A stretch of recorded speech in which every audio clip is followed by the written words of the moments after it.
இறுதி உரை இல்லை, இதுதான் முதல் உரை. இறுதி அஞ்சலி மாதிரி போடுறீர பொதுச் செயலாளர். துவக்க உரை, மூன்றாவது பதவியின் துவக்க உரை. எங்களை அனைவரையும் மீண்டும் ஒரு வாய்ப்பை வழங்கி அண்ணன் அவர்கள் சொன்னதை போன்று அடிமையாக இருந்து அடிமைக்கு அடிமையாக இருந்து சுமையெல்லாம் தாங்கி செல்லுகின்ற ஒரு பெரிய கழுதையாக, பொதி சுமக்கும் ஒரு கழுதையாக எங்களை எல்லாம் தேர்வு செய்தீர்கள் என்று நான் சொன்னால் அது தவறு. ஏனென்றால் எங்களை ஒரு சிறப்பான நிர்வாகி, இவர்கள் நம்மை வழி நடத்துவார்கள் என்ற நம்பிக்கையோடு தேர்வு செய்திருக்கிறீர்கள். உங்கள் அனைவரையும் நெஞ்சம் நிறைந்த நன்றிகளை நான் மாநில தலைவர் என்ற முறையில் தெரிவித்துக் கொள்கிறேன். மேடையில் இருக்கக்கூடிய அனைத்து நம்முடைய உறவுகளே, கீழே இருக்கக்கூடிய அனைத்து நம்முடைய உறவுகளே, உங்கள் அனைவருக்கும் வாழ்த்துக்களையும் நன்றிகளையும் தெரிவித்துக் கொள்கிறேன். தனிப்பட்ட ஒவ்வொருவராக நான் சொல்வதற்கு எனக்கு மிகுந்த ஆவல் இருக்கிறது. ஆனாலும் நேர காலம் கருதி அதை நான் சுருக்கமாக முடித்து கொண்டேன் என்பதை தெரிவித்துக் கொள்கிறேன். ஏனென்றால் இன்றைக்கு மணி 2:15 ஆயிடுச்சு. 10 பந்தி ஓடிடுச்சு. இன்னும் நம்மளும் போகணும். ஏன்னா காலையில் 3 இட்லியோடு இருக்குது. மாநில தலைவர் பல்வேறு கட்டமைப்பு பற்றி யோசித்து வைத்திருப்பார். அதையெல்லாம் நான் நடைமுறைப்படுத்த உங்களிடத்தில் சில விஷயங்களை கொண்டு வருகிறேன்.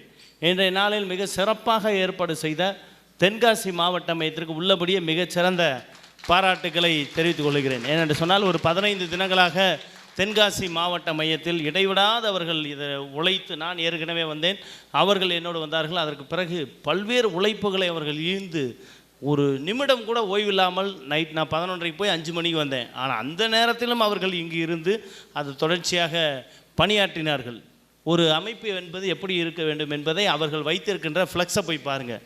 யாரோட ஃபோட்டோவும் இல்லை, யாரோட பேரும் இல்லை. அழைப்பில் வருக வருகை நாளைக்கு டிஎன்பிஎஸ்சி தென்காசி மாவட்ட மையம் முடிஞ்சா எப்படி?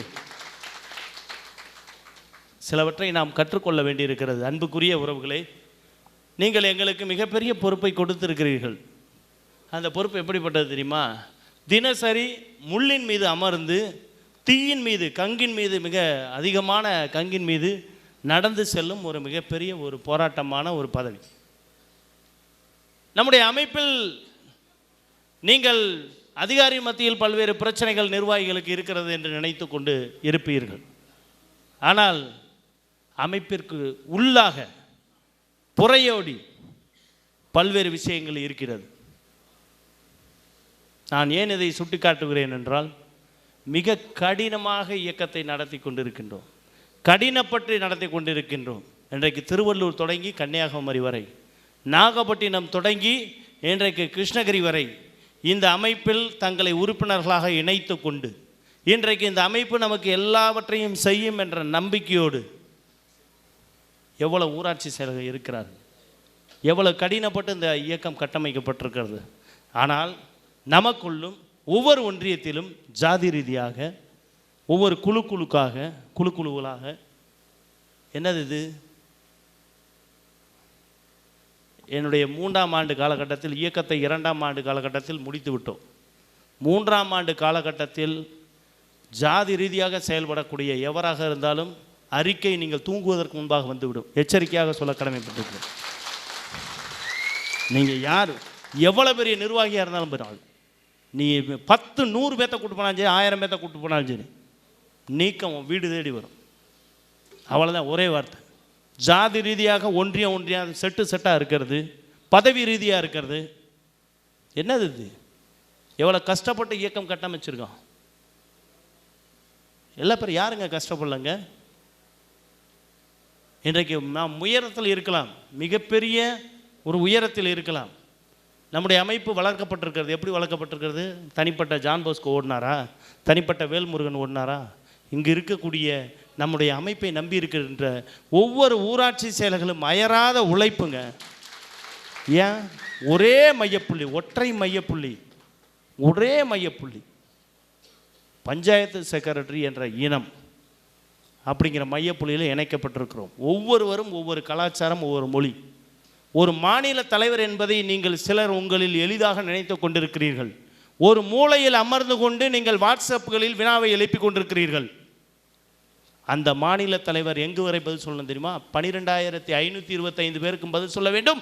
இந்த இயக்கத்தை ஒழித்து கட்ட வேண்டும் என்று வெளியில் இருக்கக்கூடிய இயக்கங்களுக்கும் பதில் சொல்ல வேண்டும். இந்த இயக்கம் எப்படி செல்கிறது, இவருடைய நிர்வாகம் எப்படி இருக்கிறது என்று நம்மை கூர்ந்து கவனித்து கொண்டிருக்கின்ற அதிகாரிகளுக்கும் பதில் சொல்ல. மாநில தலைவர்னா உங்களுக்கு லேசாக தெரியுது, சில பேருக்கு தனிப்பட்ட ஜான் போஸ்கோ இருவருக்கு மரியாதை நீங்கள் கொடுக்க வேண்டிய அவசியமே இல்லை. அது என் பொண்டாட்டியும் என் பிள்ளைங்க கொடுத்துக்கும். ஆனால் இயக்கம் என்று வருகிற பொழுது மாநில தலைவர், பொதுச் செயலாளர், பொருளாளர் மற்றும் இதர நிர்வாகிகள், ஒரு கடைநிலையில் இருக்கக்கூடிய எவராக இருந்தாலும் அந்த இயக்கத்திற்கு தான் மரியாதை, அந்த பதவிக்கு தான் மரியாதை. இனி வருங்காலங்களிலே இந்த ஃப்ளெக்ஸில் அப்படி ஊன்னு போடுறதெல்லாம் இருக்கவே கூடாது. யாரையும் புகழ்ந்து பேசுகிற வேலையே இருக்கக்கூடாது. இயக்கம் வலுவாக இருக்க வேண்டும். இயக்கம் வலுவாக கட்டமைக்கப்பட்டிருக்கிறது இன்றைக்கு. அதை ஜாதி ரீதியாக, மத ரீதியாக, இன ரீதியாக, மொழி ரீதியாக யார் உடைத்தாலும், உடைக்க நினைத்தாலும் தொலைத்து விடுவோம். அவ்வளோதான். அது யாராக இருந்தாலும் எங்களுக்கு கவலை இல்லை. இந்த இயக்கத்திற்கு உண்மையாக இருப்போம் என்று இருப்பவர்கள் இருந்தால் போதும், மற்ற எல்லாம் வெளில போயிடும். நான் அங்கேயும் போய் துண்டு போட்டுக்குவேன், இங்கேயும் வந்து துண்டு போட்டுக்குவேன், நீ தேவையே இல்லைங்க. லேசாக அங்கே வந்து வச்சுக்கிட்டு இருக்கோமா? இன்னைக்கு எவ்வளோ போராட்டங்களின் மத்தியில் இந்த இயக்கத்தை கட்டமைச்சுட்டு இருக்கோம். இன்றைக்கு கட்டிட நிதி இன்னைக்கு எவ்வளவு? எவனாவது தமிழ்நாட்டில் ஒரு இயக்கம் 1 கோடி ரூபாய் வசூல் பண்ணிட்டு நான் அப்படியே செத்து போயிடுறேன். 1 கோடி, 4.5 கோடி, 4 கோடி 52 லட்சம் ரூபாய்க்கு கணக்கு வரவு செலவு சொல்லிட்டு போயிருக்காரு பொருளாளர். எப்படி? இயக்கம் வலுவாக இருக்கிறது. ஆங்காங்கே இருக்கக்கூடிய நிர்வாகிகள் ஊடுசால் போட்டுக் கொண்டிருக்கிறீர்கள். நிர்வாகிகளுக்கெல்லாம் ஒன்றை நன்றாக தெரிந்து கொள்ளுங்கள், உங்கள் பதவி ஒரு வினாடியில் எடுக்கப்பட்டுவிடும். எச்சரிக்கையாக சொல்ல கடமைப்பட்டிருக்கிறேன். எங்கேயாவது ஜாதி ரீதியாக, மத ரீதியாக, இன ரீதியாக பிளவு இருக்கிறது என்று தெரிந்தால் உடனடியாக நான் திரும்பவும் சொல்ல கடமைப்பட்டிருக்கிறேன். உட்காருங்க. ரொம்ப ஃபோர்ஸாக போயிட்டு இருக்கேன். உட்காருங்க. கடினப்படுகிறவனுக்கு தான் அந்த வழி தெரியும். இன்றைக்கு ஒரு மாவட்டத்தில் நீ இங்கிட்டு இழுக்கிற, இன்னொரு மாவட்டத்தில் அங்கிட்டு இழுக்கிற, எத்தனை பிரச்சனையை பார்க்கறது? ஒரு மாநில தலைவர் என்பவர் கோரிக்கைகளை வடிவமைத்து செல்ல வேண்டும், இயக்கத்தை கட்டமைக்க வேண்டும். அதை விட்டு உங்களுக்கு பஞ்சாயத்து பண்ணிக்கிட்டு இருக்கிறதா எங்க வேலையா? இனிமேல் அண்ணன் அவர்கள் ஒன்றை சுட்டி காட்டினது எனக்கு ரொம்ப கஷ்டமா இருக்குன்னு அவர்கிட்ட சொன்னது உண்மைதான். எதுக்காக? கோரிக்கையை வெல்வதற்காகவா? இயக்கத்தை நடத்துவதற்காகவா? அப்படி அல்ல. இயக்கத்திற்குள் ஊடுசால் ஓட்டுகின்ற நிர்வாகிகளை நினைத்து நான் வேதனைப்படுகிறேன். 2 கட்ட போராட்டங்கள், திண்டுக்கல்லில் ஒரு போராட்டம், திருநெல்வேலியில் ஒரு போராட்டம். இயக்க ரீதியாக அது வெற்றி பெற்றது. ஆனால் நிர்வாக ரீதியாக கோரிக்கையை ஏன் வெல்ல முடியவில்லை? ஒரு மாவட்ட தலைவர் பாதிக்கப்பட்டிருக்கும் பொழுது, முத்துக்குட்டி அவர்கள் பாதிக்கப்பட்டிருக்கும் பொழுது அணியாக வந்து சேர வேண்டாமா? ஒரு 3000 பேர் 2 நாள் உட்கார்ந்தா என்ன இருக்கும்? தோல்விக்கு யார் காரணம்? நீங்களும் நானும் தாங்க காரணம். ஒரு 58 வயசு எங்க பரமேஸ்வரன், 58 வயசு 2 நாள் வந்து படுத்து கிடக்கிறாரு திருநெல்வேலியில். 2 நாள். எப்படி? எதற்காக? ஏன் 2 நாள்? இயக்கம் வலிமையாக இருக்க வேண்டும் என்றால் நீங்கள் அனைவரும் உழைக்க வேண்டும், ஒற்றுமையாக இருக்க வேண்டும்.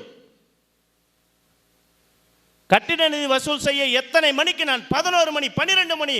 மரியாதைக்குரிய கவிச்செல்வன் அவர்கள் விழுப்புரம் வரும்பொழுது ஒரு நாள் அண்ணன் வல்லம் கிருஷ்ணமூர்த்தி இருக்கிறார், மாவட்ட தலைவர் இருக்கிறார். ஒரு நாள் மணி 10:50, இரவு 10:50ங்க, இரவு 10:50 கட்டிட நிதி கொடுப்பதற்கு இருந்து கொண்டிருக்கிறார். என் இனமான ஊராட்சி சேவை சொந்தங்கள், மாநில தலைவர் வருகிறார், அவருக்கு வழங்க வேண்டும் என்று காத்துக் கொண்டிருக்கிறார்கள். ஆனால் அதே நேரத்தில் இவர்கள் வசூல் செய்கிறார்கள். இதை கெடுக்க வேண்டும் என்று ஒரு இயக்கம், ஒரு திட்டமிட்டு எவ்வளவு தூரம் போச்சு. இன்னைக்கு ஜெயிச்சது யாரு ஜெயிச்சது? உண்மைதான் ஜெயிக்கும். உண்மைதாங்க ஜெயிக்கும். நீ சும்மா எத்தனை அளப்பற யார் என்ன பண்ணாலும் சரி, உண்மை இருக்கும் வரை தமிழ்நாடு ஊராட்சி செயலாளர் சங்கத்தை எவ்வளவு பெரிய கொம்பனை வந்தாலும் அசைக்க முடியாது. இன்றைக்கு இந்த இயக்கத்தை எதிர்த்து அனைவரும் சர்வநாசமாக போய் கொண்டிருக்கிறார்கள். நல்லா எழுதி வச்சுங்க.